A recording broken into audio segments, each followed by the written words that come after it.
एक लाइब्रेरी को, एक पुस्तकालय को जिसमें 90 लाख किताबें और पांडुलिपियां हों, उसे जलकर खाक होने में कितना समय लगता है।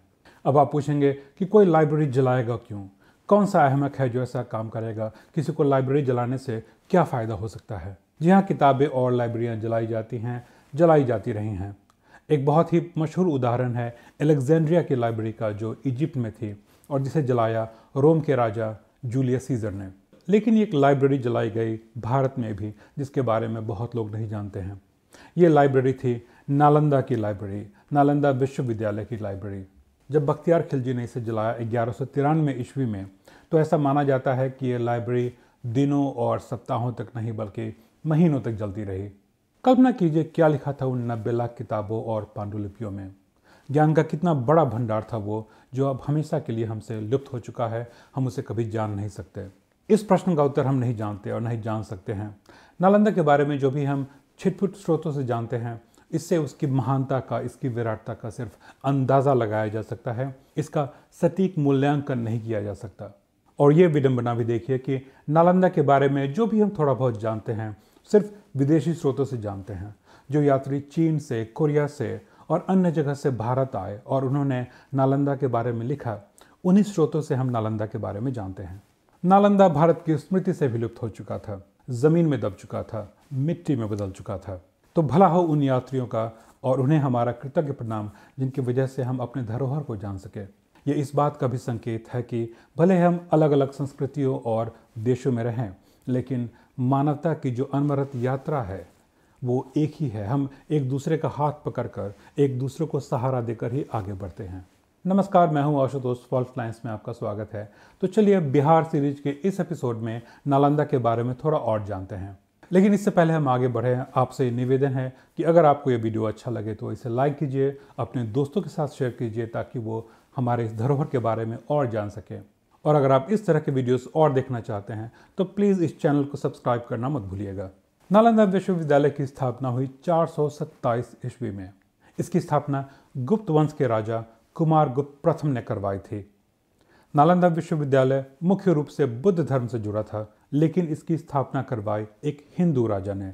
यह भी हमारे भारतीय सभ्यता में दूसरे पंथों के प्रति परस्पर सम्मान करने का एक बेहतरीन उदाहरण है। नालंदा विश्वविद्यालय विश्व का सबसे पुराना विश्वविद्यालय था, जहां विज्ञान, दर्शन, अध्यात्म, तर्कशास्त्र, चिकित्सा, एस्ट्रोनॉमी, राजनीति शास्त्र, भाषा आदि विषयों में शिक्षा के लिए लोग दूर दूर से आते थे। बिहार और भारत के इस अद्भुत धरोहर की ख्याति पूरे एशिया में फैली थी, और यहाँ छात्र सिर्फ भारत से नहीं बल्कि चीन, कोरिया, तिब्बत, मध्य एशिया, पश्चिम एशिया, सब जगह से आते थे। 800 सालों तक नालंदा बौद्धिक विकास का एक अनूठा केंद्र बना रहा। अब बात करते हैं एक यात्री की, जो ज्ञान की खोज में भटकते हुए हजारों किलोमीटर दूर चलकर नदियाँ, पहाड़, रेगिस्तान, जंगल सब पार कर कर भारत आया। वह बुद्ध धर्म का अनुयायी था और वो उस जगह पे जाना चाहता था, उस स्रोत पे जाना चाहता था जहाँ से बुद्ध धर्म की शुरुआत हुई, ताकि वो वहाँ से ऑथेंटिक किताबें लेकर अपने देश वापस जा सके। उस व्यक्ति का नाम था ह्वेनसांग। वे 630 ईस्वी में भारत आए और यहाँ 17 सालों तक रहे। फिर 647 में वो अपने देश चीन वापस गए और वहाँ जाकर उन्होंने भारत के बारे में एक किताब लिखी, जो चीन में काफ़ी प्रसिद्ध हुई।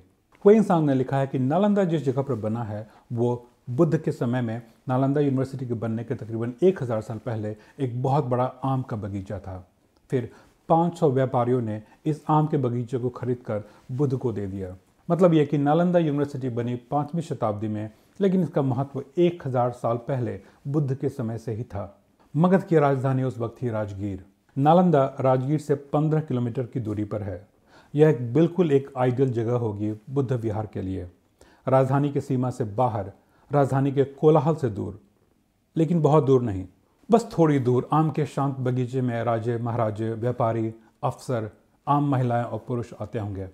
फिर धीरे धीरे सैकड़ों सालों के अंतराल में बौद्ध भिक्षुओं का ये मठ ज्ञान के आदान प्रदान का एक महत्वपूर्ण केंद्र बन गया और इसकी ख्याति देश विदेश में फैलती चली गई। ह्वेनसांग ने लिखा है कि नालंदा में उस वक्त 10,000 छात्र और 1,500 शिक्षक थे। हर्षवर्धन, जो उस वक्त इस क्षेत्र के राजा थे, ने नालंदा की व्यवस्था के लिए 100 गांव दिए थे, जहां से उनके लिए चावल, दूध, घी वगैरह आता। ह्वेनसांग ने नालंदा के लाइब्रेरी के बारे में भी लिखा है। यह लाइब्रेरी 3 मंजिली इमारत में थी, जहाँ कई भाषाओं में किताबें थी जिन्हें अलग अलग कमरों में रखा गया था। हुएनसांग के बाद एक और चीनी यात्री भारत आए और नालंदा में 10 सालों तक रहे। इनका नाम था ये जिंग। उन्होंने नालंदा के छात्रों के दिनचर्या का वर्णन किया है। नालंदा में एडमिशन की कम से कम आयु थी 20 वर्ष और यहाँ मुश्किल से एडमिशन हो पाता था। एक बार एडमिशन हो जाने पर छात्रों को कड़ी दिनचर्या का पालन करना पड़ता। तड़के सुबह सभी छात्रों को घंटे की आवाज़ से उठा दिया जाता था और हजारों छात्र अपने कमरे से निकलकर विश्वविद्यालय परिसर से बाहर निकलकर बगल के पोखरों तालाबों में स्नान करते हैं। फिर बुद्ध की पूजा अर्चना होती थी और इस तरह से शाम तक वे अपना समय अनुशासन से ज्ञान अर्जित करने में लगाते। नालंदा से दिनांक और धर्मकृति जैसे महान दार्शनिक और विचारक हुए और यहीं से निकले पद्मसंभव, जिन्होंने तिब्बत में बुद्ध धर्म की स्थापना की। लेकिन धीरे धीरे नालंदा की गरिमा घटने लगी। भारत में भक्ति युग की शुरुआत हो चुकी थी और भारत का रुझान ज्ञान और तर्क के बनस्पत अब साधना और भक्ति की तरफ ज़्यादा था। लेकिन सबसे बड़ा आघात जो नालंदा को मिला वो था इस्लाम के भारत आने से। खासकर शुरुआती दिनों में मुस्लिम शासक इन्वेडर्स के तौर पर भारत आए। धार्मिक कट्टरता में उन्होंने हर जगह बुद्ध और हिंदू प्रतिमाओं, मठों, विहारों का विध्वंस किया। शुरुआत अफगानिस्तान से हुई, जो इस्लाम के आने से पहले बुद्ध धर्म का बहुत बड़ा केंद्र था। सारे मंदिरों, मठों को उजाड़ दिया गया। फिर वह पूरब की तरफ बढ़ते हुए भारत आए। फिर जैसा कि आप जानते हैं कि दिल्ली में मंदिरों को तोड़कर कुतुब मीनार जैसा परिसर बनाया गया। इस तरह वे विध्वंस करते बिहार आए। यहाँ बख्तियार खिलजी ने नालंदा, विक्रमशिला को जलाकर खत्म कर दिया।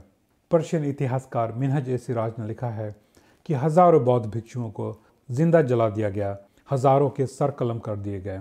लेकिन इस विध्वंस के बाद भी नालंदा कुछ और समय के लिए अस्तित्व में रहा।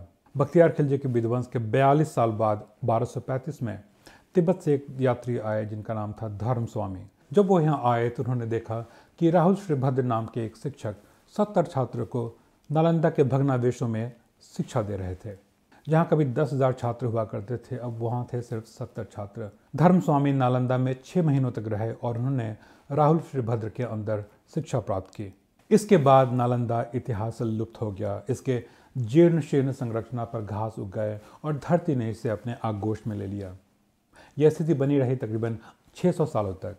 लेकिन 600 सालों के बाद कुछ ऐसा हुआ जो एक चमत्कार से कम नहीं था। 1811-12 में फ्रांसिस हैमिल्टन नाम के एक ब्रिटिश अधिकारी इस क्षेत्र का सर्वे कर रहे थे। उन्हें यहाँ के कुछ स्थानीय लोगों ने ज़मीन के अंदर कुछ मूर्तियाँ होने की बात बताई। फ्रांसिस हैमिल्टन ने इसकी जानकारी दी आर्कियोलॉजिकल सर्वे ऑफ इंडिया को। फिर उसके बाद 50 सालों तक कुछ भी नहीं हुआ। फिर 1861-62 में अलेक्जेंडर कनिंघम, जिन पर भारत के इतिहास को पुनर्जीवित करने का एक बहुत बड़ा श्रेय जाता है, उन्होंने इस क्षेत्र का सर्वे किया और उन्होंने इस बात को सिद्ध किया कि यहाँ के जो भग्नावशेष मिले वो उसी नालंदा यूनिवर्सिटी के भग्नावशेष थे जिसकी चर्चा हुएनसांग ने 7वीं शताब्दी में की थी। इसके बाद 50 सालों तक फिर कुछ नहीं हुआ। फिर 1915 में जाकर यहाँ खुदाई शुरू हुई और ये 22 सालों तक चली। अगर आप नालंदा नहीं गए हैं तो एक बार ज़रूर जाइए। यहाँ की दीवारों पर, यहाँ के चबूतरों पर हाथ फेरिए और अनुभूति कीजिए उस पुराने नालंदा को। अनुभूति कीजिए अपने आसपास उन हज़ारों छात्रों और शिक्षकों की उपस्थिति को। थोड़ा समय बिताइए यहाँ। अपनी कल्पना से जीवित कीजिए अपने इस अनमोल धरोहर को पल दो पल के लिए। आपका समय देने के लिए बहुत बहुत धन्यवाद। नमस्कार।